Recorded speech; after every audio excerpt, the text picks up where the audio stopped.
Hey everyone, and welcome back to another video. Cataclysm is one of the most interesting tales of game development to come out of the world of Warcraft, and it's perhaps a classic example of biting off maybe a little bit more than you can chew. Not only did they have to make a set of new leveling zones and all the usual endgame content, they also plan to revamp the entire old world.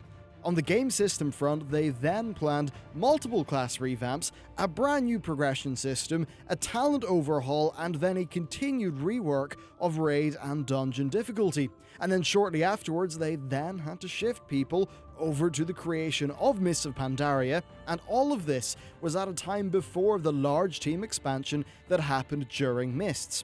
It must have been a pretty crazy time to work at Blizzard, so today we are going to be going through the content that ended up being the victim of this development process. That, according to, at the time, lead quest designer Dave Kosak left the team feeling taxed and spread too thin.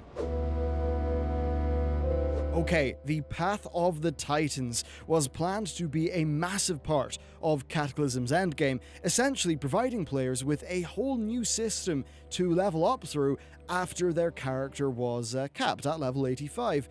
The idea was the players would basically align themselves with one of the Titans, and then you would advance along their path, like gaining more knowledge about that Titan and their way of doing things. Now, doing this would have rewarded you with power benefits for your character, and, perhaps some more insight into the Titans themselves. This system was intended to be heavily tied to archaeology, which was a new secondary profession that was, of course, added in the Cataclysm expansion. Now, the actual UI for this was very similar to the glyph system, and in fact, it was kind of going to be a part of the same window as glyphs. The character power was gained in the form of ancient glyphs. Now, these have no relation to inscription, the profession that was added in Wrath. Progressing along your chosen path would basically unlock more ancient glyph slots, and each path had 10 ranks, and then at each rank you would unlock a new ancient glyph slot, and then for that slot you would be able to choose between a few different benefits to put into it. The idea basically is that this would form an expansion-long progression that would allow you to grow your character by doing, well, pretty much anything. While this was announced along with the Cataclysm expansion, it was then eventually cut before it really hit like external alpha or beta. Why? Well, a few different reasons. First, they realized it was kind of similar to the glyph system, and the team themselves were a bit disappointed with how normal glyphs were. They had wanted glyphs to be a bit more of a role in Wrath, but they sort of didn't really have much of a role, so they ended up putting some of their Path of the Titan ideas into the Cataclysm redesign of the glyph system, which of course involved prime glyphs as one of the major new things that was added there. Now, this really is a very fascinating topic because it foreshadows so much of where the team would go. The planned progression is highly similar to Legion's artifact power, which, as well, similar to this, was basically going to be a secondary progression system past leveling. There wasn't leveling, wasn't gear. The idea then of unlocking 10 slots and choosing between different effects to put into each slot is kind of reminiscent of the Diablo 3 talent system, and then also the Mists of Pandaria and Onward talent system. I mean, hell, even the artifact talents as well sort of bear a bit of a resemblance in terms of what type of benefits they give you. One thing that Cataclysm suffered heavily from at the time, as admitted by Ghostcrawler during his developer retrospective, was the lack of things to do at endgame. Perhaps a system like this could have helped to reduce that feeling, though it could have, of course, just ran into the same problems the artifact power kind of has in Legion, but hey, it wasn't put into the game, so we'll pretty much never know. That said, the effects of those ideas are definitely seen today. Next, the Abyssal Maw. This is a very widely known bit of cut content. It had seemed like patch 3.2 or 4.2 was supposed to have a dual theme of fire and water because it was going to contain the Firelands and the Abyssal Maw. Now, the Abyssal Maw would have likely been the continuation of the storyline involving Neptulon from Vashir. Instead, that storyline was almost totally dropped along with this raid. As for the raid instance itself, well, it's clear why it was cut. The quality simply wasn't there, and there's a few different reasons for that. First, it's clear that they had scheduling troubles within the team, so this probably didn't leave them, or maybe this didn't get as much time allocated to it as maybe it should have. Second, Ghostcrawler, after the fact, told us that one of the reasons why it was so appealing to the development team is basically they had loads of art assets lying around from Vashj'ir, and they thought, well, it wouldn't take that long to get it right. They could just reuse those assets, and boom, they'd pretty much have a raid, one that wouldn't be that taxing on the art team, who were most likely at the time working on the planned War of the Ancients raid and maybe some of the Mists of Pandaria tile sets. All of this resulted in them having this very hastily thrown together dev prototype that had like 3 bosses that took place inside the shell of one of those Lovecraft-looking kind of creatures from Vashj'ir. It had no real unique art, and yeah, really, it wasn't up to snuff, and it would not have competed well with the Firelands, which had loads of bespoke work put into it. It did kind of result, though, in a whole plotline being dropped, which is something that I'm going to cover a little bit more in a future section of this video.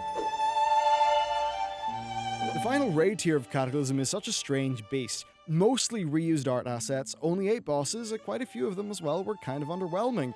This is just not how the team had actually planned things. The War of the Ancients was supposed to be a raid instance. This would have given us, I assume, 2 raids as a part of that tier. Something which does actually mesh quite well with their goal in Cataclysm, where they basically wanted to provide a larger number of smaller raids, which is something they did brilliantly with the first tier. So we don't really know what would have been here, or how this may have deviated from the dungeon that we got. The dungeon, of course, has us follow Illidan through the events that led to the confrontation at the Well of Eternity. It's a really cool instance for sure, but would things have been different if it was a raid? Would we maybe, have fought the War of the Ancients version of Deathwing, witness the creation of the Dragon Soul, things like that?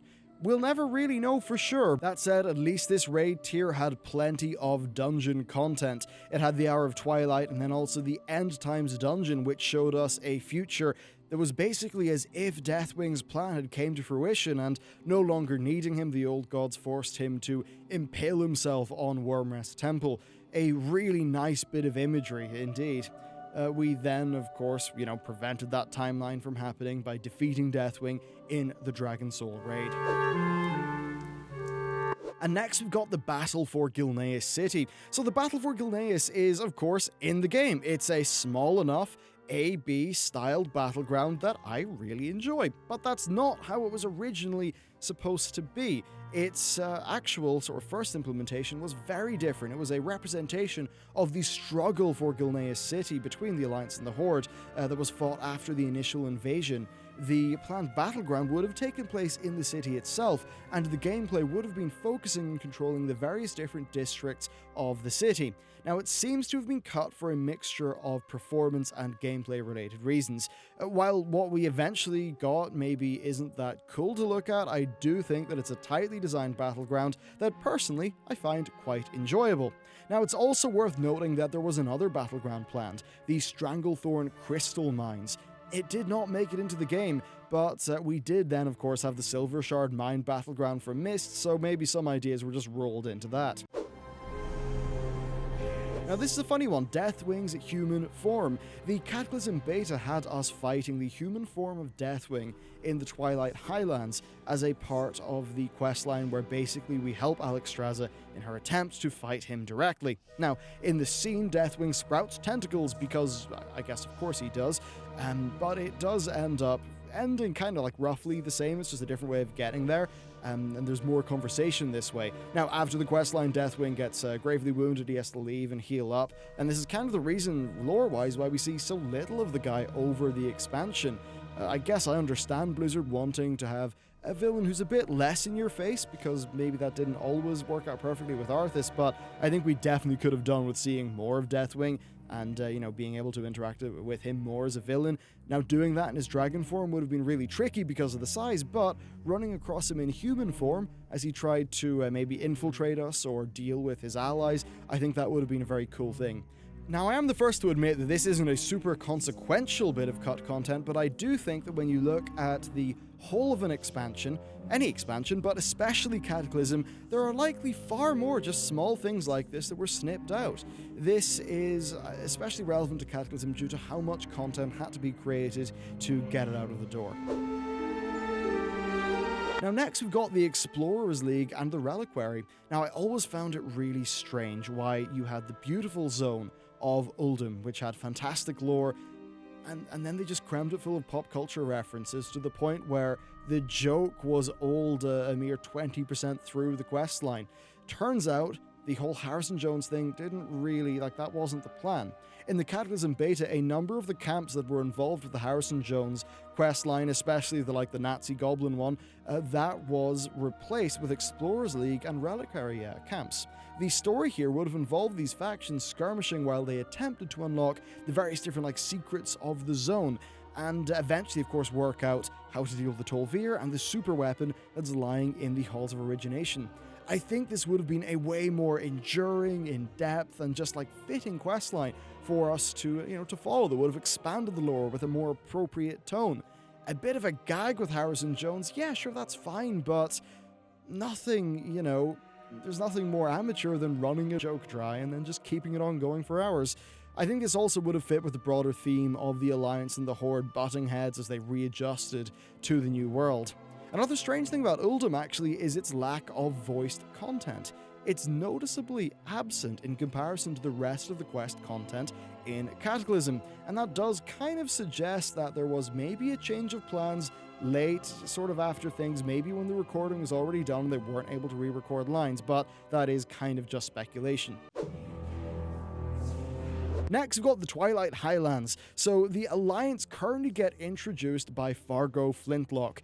It's a kind of strange, jokey introduction to a zone that is pretty darn serious. Turns out Blizzard did have a different plan originally. There are data-mined sound files of Varian Wrynn outing Benedictus as a Twilight Hammer cultist, and then driving him out of Stormwind. One assumes that this would have been part of a pretty cool series of quests, but it ended up not being the case. Instead, a lot of his lore took place in the Thrall book and then the Hour of Twilight instance, where he was indeed killed by Thrall. Next, we've got the general direction of Cataclysm. Now, this is a few more broad points about how Cataclysm seems to have changed over the course of its pre-production, development, and then post-launch content support.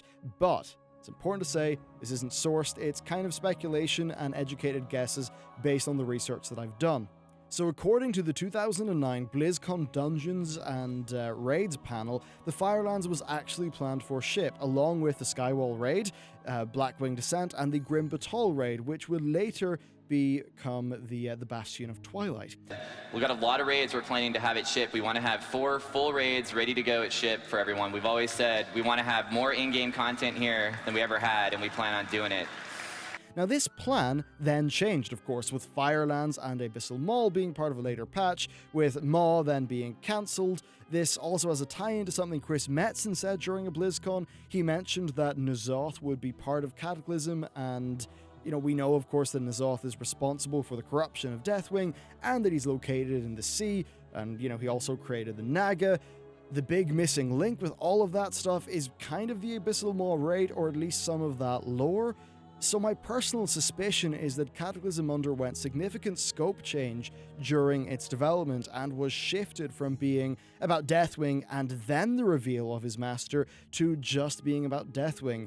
The narrative of the expansion does kind of begin to fall apart towards the end, and it doesn't have that much of a satisfying conclusion, so I do wonder if perhaps the pre-production version of Cataclysm had us dealing with the Twilight's Hammer and the elements during the launch of the expansion, and then, maybe Deathwing shortly after, and then maybe we would have been dealing with N'Zoth at some stage. Now that is, of course, pure speculation, but it does seem like half the jigsaw puzzle went missing, and then the developers did the best that they could with the remaining pieces.